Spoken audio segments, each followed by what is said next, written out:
Welcome to the Service Management Leadership Podcast. Today I have a great episode with a great theme, but let me introduce our panel: Waseem Ahmed, Jeevan Lobo, Kenny Hosey. Thank you guys for joining us.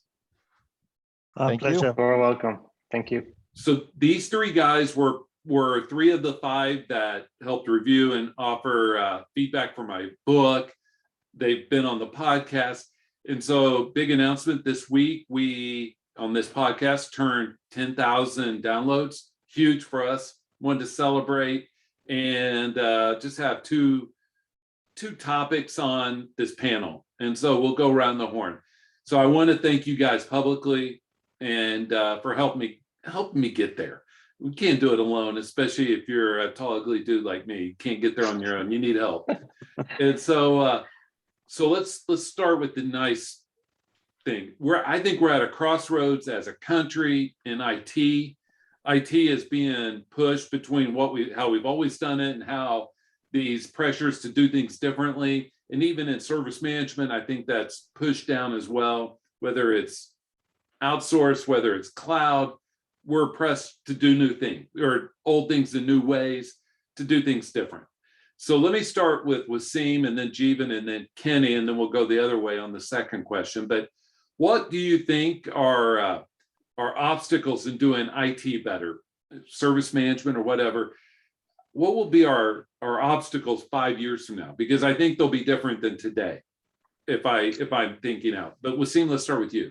Yeah, sure. I think that it's been an ongoing thing. I think from IT perspective, if I look at it throughout my career, to give my example. IT has, been always looked at as a kind of a cost center, right? So I think that the challenges exist. Probably 5 years from now, we probably might say have the same kind of a challenge as well. The understanding of business needs, how business IT utilizes IT and how IT services businesses. I think that's the challenge always, right, in my experience. So I think that we're getting there. I think the other challenge is also the adoption for ITIL, IT service management, I guess, for that matter, from the IT side. I think that's one of those. It is getting there where we are, I think, trying to understand, how it works, but I think that we still have challenges, and we're probably still going to have challenges 5 years from now as well. So I think those are a couple of challenges. I will think that they're still going to be there. I think the adoption of that is probably going to help, and from IT side to kind of build a gap between business and IT. Those are the things I think from my perspective, the challenges are going to be still there. How about you, Jeevan? Jeff, before I start, I want to congratulate you on your milestone of the 10K downloads. And there's a great service leadership quote that I believe closely relates to you. The best way to find yourself is to lose yourself in the service of others. And I totally find that applicable to you. I'm a great fan of your work. I love your great servant leadership mindset, where you selflessly impart knowledge and help not only organizations, but also professionals succeed. So I want to congratulate you on that. And this is coming from the heart, all right? Thank you. Coming back to the question, this is the time for enormous change with enterprises overall, right? So we're looking at digital disruption, increasing customer expectations is on the fly. People are just, there's no limit for expectations right now. And now, especially after COVID and people working more productively at home, the expectations are skyrocketed. So the top five, I have a lot, but I'll just go with the 5 IT challenges. One is security. You can never get enough. You have a plethora of opportunities in security, which will go on. And one of the main challenge IT has is safety or security, or basically cyber security. The amount of data, the personal information we share. We're speaking about IoT, and we don't know what's going to get attacked next. So that's number one for me. Accessibility. With data, accessibility and availability is crucial nowadays, and making data accessible would be very easy with interoperability. We just spoke about the IoT part of it. So this is a big challenge. How do you ensure the right users are empowered to use the right access? That would be number 2 for me. Strong networks. Now, coming from an infrastructure background, secure, strong internal networks that are totally resilient and scalable. This comes as the third big one for me. And the last 2 that I have is system integration. You're continuously getting a lot of tools, a lot of systems out there, integrating them and making them look at non-siloed, one piece, end-to-end service is something which is a challenge. And the last one, which will never go even the next 20 years, is cost reduction. Yes. Everybody, everybody here, you look at it, there's been evolution of cost reduction, but everybody wants to reduce costs. So these are the top 5 challenges I according to me, Jeff. Oh, I like most of them, and I appreciate you all's feedback. Just because you come from different worlds, different backgrounds, and have different perspective. How about you, Kenny? What do you think will be the obstacles in 5 years from now? Well, I was going to take a moment to congratulate you as well. Seriously, a great job, well done, and thanks for your commitment to this. IT service management isn't everyone's favorite shiny, splashy thing. Some areas have a lot more cool widgets and gizmos. But it's important, and we know it's important. There's a lot of people catching on that this is important to know. So kudos to you. Really good job done. When we start talking about future in 5 years, one of the things I started a few years ago my doctorate in strategic leadership, and when I got in there, they're like, okay, let's pick a dissertation, and my dissertation is on the shifting workforce to be working from home and how we manage that. And this was pre-COVID, and man, if I would have been ahead of the curve there, I would have looked like a genius. However, I didn't get to that point, so I'm taking a second shot at this, right? I really do believe that what you said, Jeevan, the doing more with less is going to continue to happen. There's just no doubt about it. We have to get there. Waseem, you kind of mentioned that as well. We have to be more efficient with our time. We have to be more efficient with our resources and our tools and our finances. And that goes back to good stewardship, and that's a big part as leaders that we're going to have to figure out how do we get that mindset, and how do we shift that mindset for the rest of IT. The second part is, as I take a look at some of the products like ServiceNow, which is a pretty big leader in the space right now from a tool perspective, you see what they're doing. They're branching service management out to other areas within the business. Service management, IT service management, has proven effective enough to tame something as difficult as IT, which is very difficult. And if you do it right, you can reap the benefits. So we're seeing that now be transferred into the financial space. We're seeing that transferring to HR, and we're seeing that transferring to legal. So this is going to continue to happen. And I think the other piece with IT, as that continues to happen, and IT, we've called the shots a lot of the times. We've been the experts. However, I think it's going to shift. We're seeing more and more people getting these amazing technologies in the palm of their hand. I got an iPhone. I don't even have to be trained on how to use it because it's so simple of an interface. And they're going to see what I can do with this. And eventually, and it's happening right now, the business is going to start realizing, well, I can do this in this area. Why can't I transition this over here? And we're going to get a lot more asks from the business than we are today. So that's going to continue to expand. We're going to continue to have more experts, because you start to look at the CIO role and some of these other roles. These are people becoming more technical, right? CEOs are coming from a technology background now. They're going to bring that want of technology to enable what their business is. So I think that's going to continue and ramp up quite a bit in the next 5 years.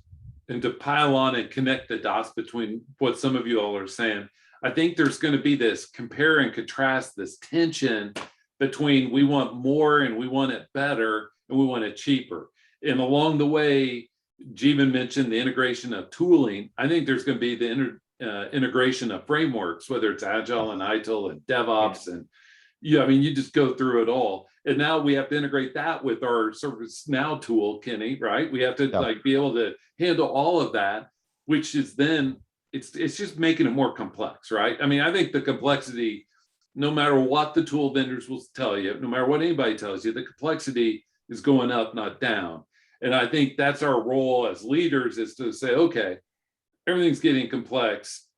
Let us help you navigate that. Is that kind of where you were going, Kenny? Yeah, and I'm hoping that this whole battle between like this framework and that framework, they start to meld together. This whole Marvel's better, DC's better, no, Itil's better, DevOps is better.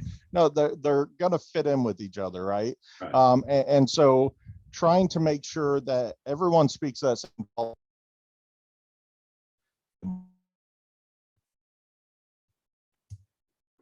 We're not going to be successful in accomplishing things. So that's going to be really something we have to adapt to in IT. Yeah, and I think it comes from the leadership top down. That's just me. All right. So the second and last question, I'll start with you, Kenny, and we'll go back the other way. Jeevan, you're in the middle both ways. Sorry, but I don't mind. all right. So if we think we understand what the obstacles are 5 years from now, and I think we would all, I'm projecting onto you all, we're not going to do it in a big bang waterfall. Hey, this is what we're going to do. So it's going to take incremental steps. What are some of the incremental steps we can do between now and 5 years from now to get us there? Kenny, what are you thinking on this? I'm probably biased here because I just finished an XLA class, right? But I think that's a big important step to this, is listening to the customer and figuring out ways to listen to the customer.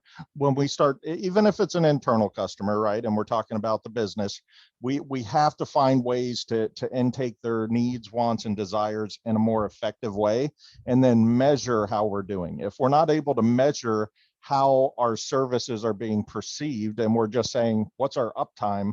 Uptime does not measure, the joy of the product, the experience with the product. It does a little bit, don't get me wrong. Like if it's down all the time, you're probably going to have a bad experience. But at the same time, that's a big shift here, and listening to the business and enabling them to talk to you and have that continual feedback loop is going to be very important for us. And that's going to tell us not only how are we providing those services, but how are we doing in adapting and keeping up with the business as they mature? How are we doing with the shrinking budget but growing demand? And those are going to continue to happen, but we have to stay plugged in. And I think that's probably one of the biggest pieces for me anyway. Yeah, the alignment there has to, it's like every other relationship, it has to stay in check, because there's, not to go off course, but there are too many times where we meet all the SLAs, but the consumers or those relying on those services are unhappy. So there's something out of sync. Jeevan, how about you? What are some of the incremental steps you are thinking of for us to get there? Yeah, I'd like to plus on what Kenny said, and I liked his point about, service management being so successful in IT that other business functions have tried to incorporate it. Look at ServiceNow picking the HR module, the finance modules, and we will definitely move into a stage of enterprise service management. Yeah. Gone are the days where ITSM is going to be called. It's going to have a name shift. Jeff, maybe you should be the one who should pick that. Yeah. But I think we're moving into enterprise service management. That is something big that I feel. With Itil 4 and being an Itil champion myself, I really love the two concepts of adding value and the theme of continuous improvement. So continuous improvement was something which was like a separate SOW or an addendum or a contract for a service provider, or even in a current IT state, or a captive unit. Today, it's a mindset change. How do I do DevOps? How do I automate? How do I, So that's number two for me. Number three, which I could, which is little close to me, which I think is agile, right? So I think the agility, the DevOps, the SRE. Ken touched about it. So many frameworks, but end of the day, you get things done quickly. You may get a new name, but end of the day, and that's where the XLA part of it comes into the picture, right? How do you give experience back to your customer rather than just being looking at a watermelon effect SLA. So, I think these are the things that I had, which I think about. And you all know that I'm diving deep into the experience side now, just Yeah. because, and I don't want to talk about it because I never talk about engagements, but there's one I'm coming off of that was pretty eye-opening in terms of this, in terms of how we use service providers, internal or external, and we have removed who's doing the work so far from who's consuming the work, that there's a disconnect in that relationship. And it has to be, to Kenny and Jeevan's point, has to be aligned and continually aligned all the time. And so, and that's one of those things, like no matter what organization, internal or external service provider, that the disconnect's growing and growing, and we're putting layers and layers and layers in there. Waseem, how about yourself? Yeah, so building on what Ken has already mentioned, I'll like talk about a little bit, for the frameworks for, we got DevOps, we got SRE, and then we got Itil, right? I mean, it's a big challenge now, and I think going forward, a lot of companies have actually started, combining them, right? I'm seeing it. For example, if you talk about AI and machine learning, right? There's a lot of stuff going on over there. So of course, it's not going to be like a big bang, but slowly for surely, I think those are the things. I think first come, what we're seeing it. I'm seeing it personally. Where basically, if you talk about ITSM, change management and development folks are going to work together, right? From DevOps perspective, they're automating changes, right? Based on their risk factor and things like that. So it's been some companies that have been very successful doing that, automating these things, right? Other than that, I think some of the other thing, which is I think AI stuff, which is has been in the works, and a lot of companies are doing that.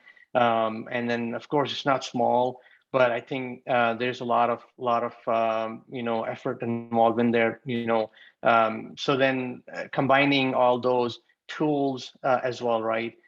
From that perspective, a lot of companies are using various tools, right? There's a lot of tools that have been utilized. I think integrating them and then doing, making sure that they're doing, from business and IT perspective, using one tool, one platform. I think that's probably going to be another challenge, combining all those tools which are in existence today, right? So those are the things companies are going to look for going forward, overcoming those challenges which exist today. And I want to add one more to what you guys were saying is, as we're doing all this innovation stuff, I think the ability to execute better. I look at the Facebook outage, I look at some of the things where we just need to do better. We have pressures to do more, but sometimes we need those pressures to do better. And it may be controlling software costs. It may be, I saw the Flex Error report it had a high percentage of people that are overpaying for their SaaS. Some of that's just doing better. And I don't know how to say that differently, but just executing better, because we're the stewards. All right, let's parting shots. I appreciate you guys being on for the quick podcast. We'll start with you this time, Jeevan. How about yourself? Any parting thoughts? For the middleman for a change. All right. So thank you, Jeff. Thanks a lot for considering me to be a part of this milestone broadcast. Indeed, honor and privilege to be here. Early in my career, somewhere around 2005, I was working with Dell, and there was a common phrase which went way back then, which said, "You know what, Jeevan? There's one thing you'll find here constantly, and that is change." So that was 2005. We are in 2021, and for the years to come and the decades to come, I think the only constant is going to be change. Now, having said that, you look at the new technologies which are going to come in. My guests here have already spoke about AI, cloud, but I'm hearing increased interest in quantum computing,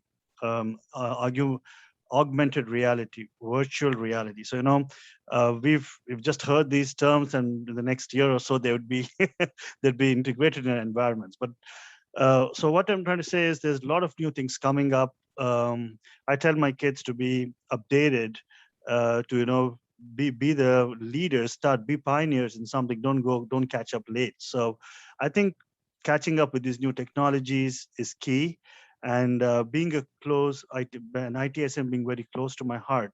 Over the next 3 to 5 years, for me, ITSM will be characterized in 4 words, and I'll go with A's: acceleration, awareness, automation, and AI.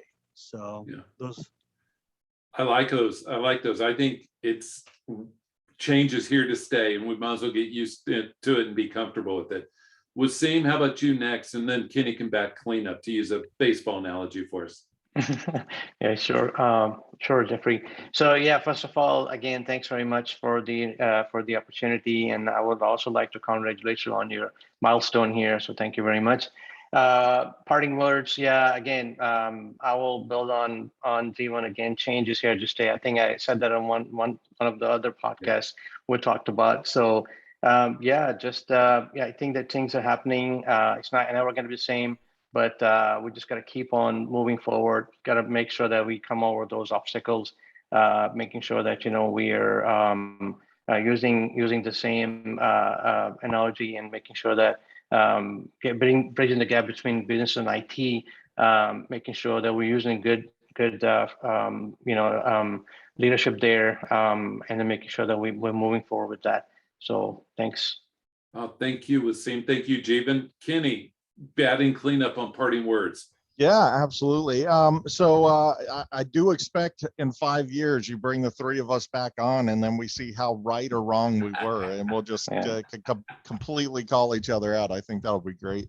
And you better still be doing the podcast. That's what I got to say there. So, one of the big things I liked about ITIL 4 when it was released were the 7 guiding principles. And I couldn't even get past the first one without just getting hung up and saying, aha, that's it. And that's start where you are. And so as much as we're looking towards the future, and especially as we get into leadership roles and start planning, there's going to be a lot of new things we need to keep up with. These guys are absolutely right. We got to know what the next cutting edge technology is that's going to help us and enable us to get things done. However, there's so many things when we talk about the core of IT service management that so many companies think they are doing right, but they haven't really hit it. And so, as we take a look at what we have now, we may not have the budget right now to go out and get the AI to help us get to that next level. And hopefully the business continues to do good, or IT can figure out how to become a profit center or whatever it may be. But as we go through those steps, right, we have to really sit back and say, what can we improve here? So the continual improvement doesn't necessarily have to be the new technology. We need to be prepared for it. Because like I said, these guys are absolutely right. If we sit around and don't get ahead of it, we're going to be left behind. But at the same time, there's some things we need to be self-reflective on to say, are we doing this to the best of our ability? And what I take a look at, Waseem, you kind of mentioned it, right? Are we doing our automation through change management, release, and DevOps? Are we doing that to the best of our capabilities internally? Those are the things we can take a look at and say, we can probably accomplish this on a lower budget. We can probably accomplish this with some of the people we have, or get them training on how to get there. And so as you start to look at the future, take a look at that first guiding principle. Start where you are. What can we do now with what we have? And then obviously the next guiding principles will take you on with how do you do that, and loop back around and do it again, and then you can start adding in what are the new technologies, what are the next things we get to. So I really think that's a core of ITIL 4 and what really sets it out apart from ITIL 3 and some of the other frameworks. And I really encourage you, if you don't know the 7 guiding principles, look them up, because they really help ground you back to what should I be taking on right now.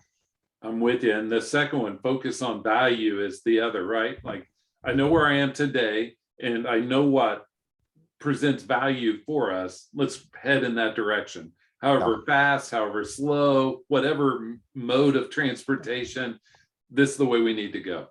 Well, guys, I want to thank you all for being a part and helping me get this far. And I can't believe we're here, and we're only 14 months in. So thank you all. Thank you to the audience for being a part of this. And we'll have each of you guys back on in the near future. And so thank you all once again. And I hope you all have a great day. Thank you, Thank Jeff. you, Jeffrey. Thank you, You Jeff. too. All right, Thank bye. you.